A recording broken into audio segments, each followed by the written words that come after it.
Boulevard or Robert Hoddle Parade, and what, from a historical point of view, whether you feel that would be okay or appropriate, because there is a view that you keep the main street as it is, and I might just add that since that proposal went into big roads, because it's an arterial road, big roads is responsible, very surprisingly, Hoddle Street on big roads literature is now being named Hoddle Highway.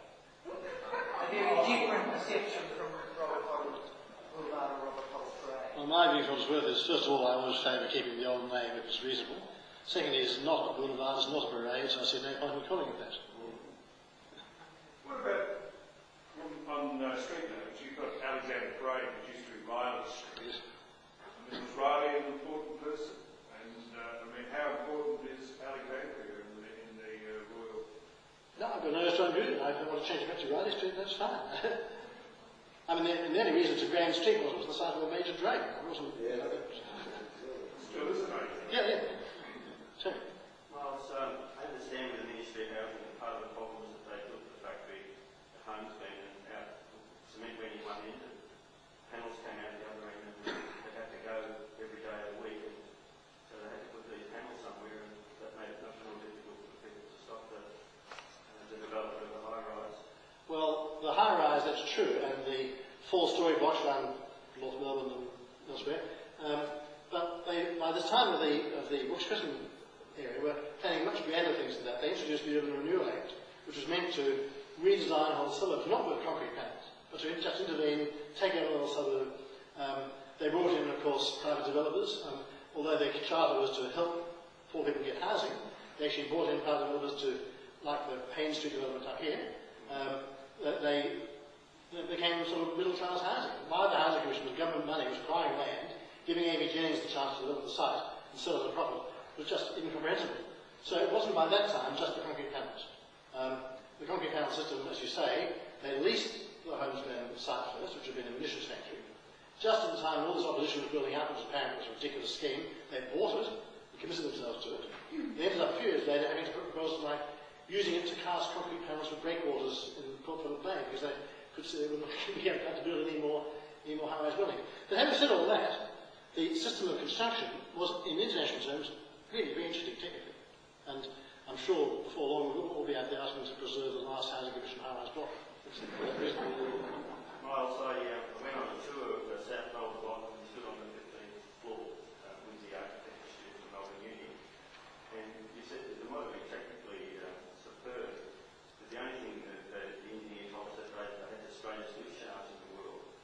Straightest lift shaft in the world.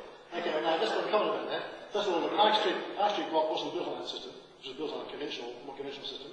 It won a Architectural Award at the time. But the average high-rise panelised commission block, the problem was not just the lift shaft, but blanket cupboards and ducts and things would take sound down to all the floors. It was so lightweight that the slabs, if you stepped on the floor, the noise would come just 3 flats down the other end. And the panels and the walls were so thin that you got condensation on the inside. Miles, the iron buildings, I remember that some schools were in iron buildings. Were they of a similar construction or by the same construction? So much, sir? Some schools? Schools, oh yes, indeed, yes. I mentioned Porter supplied a number of schools to the Victorian Government, or to the National Schools Board, about 8 of them. But there are other schools which we don't have the source of them. There was one in South Yarra and one at, I think, Port Melbourne. A number of schools were iron at the time, yes. The problem is that there was the National School Board and the Denominational Schools Board. The National School Board was essentially government schools.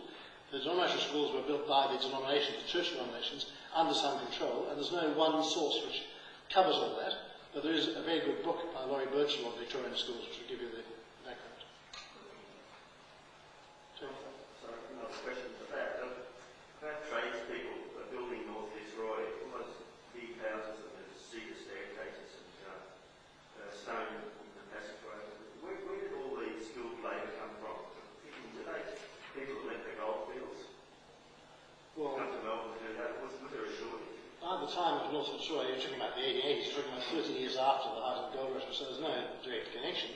There is evidence that when gold was discovered, building trades and especially left to the goldfields. And of course, especially stonemasons and quarrymen who knew how to handle rock left. And building stopped in Melbourne for almost a year in 1853. But by that time, there had been a whole generation of new migrants. Lots of migrants came out who had building skills. And they were just British tradesmen who found a lot opening in the colonies.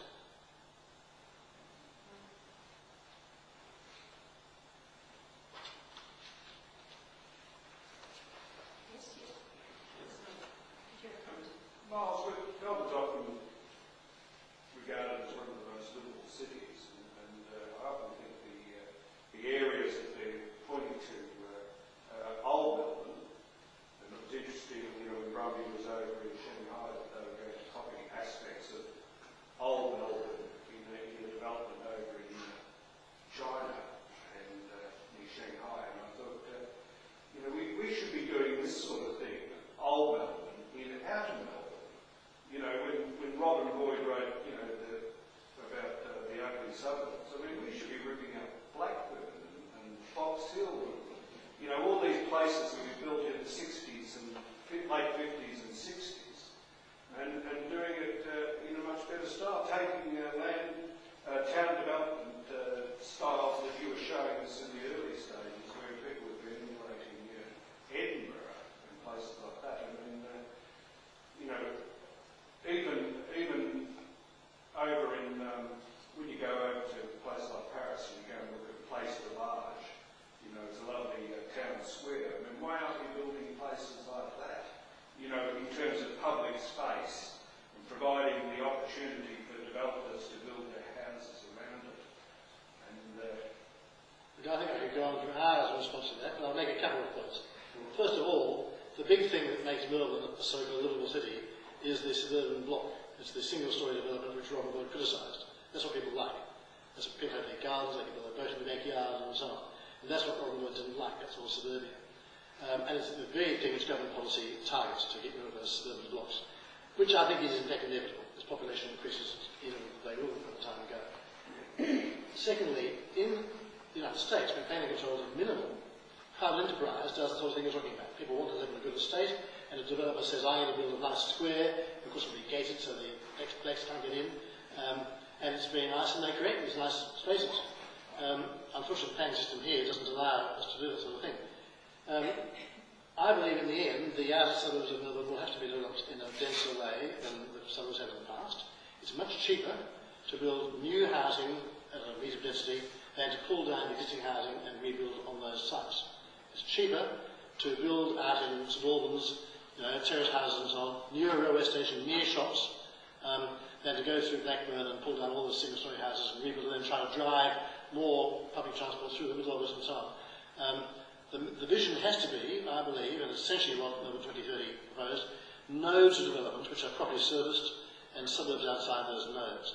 The problem is you have to control developments in the areas outside those nodes, and people complain because they have the sites for development, and you have to subsidise development at those nodes, that is, provide the libraries and the creches and the train stations and so on in those areas, and at no point has the government been prepared to either put the money up to do that or require developers to do that.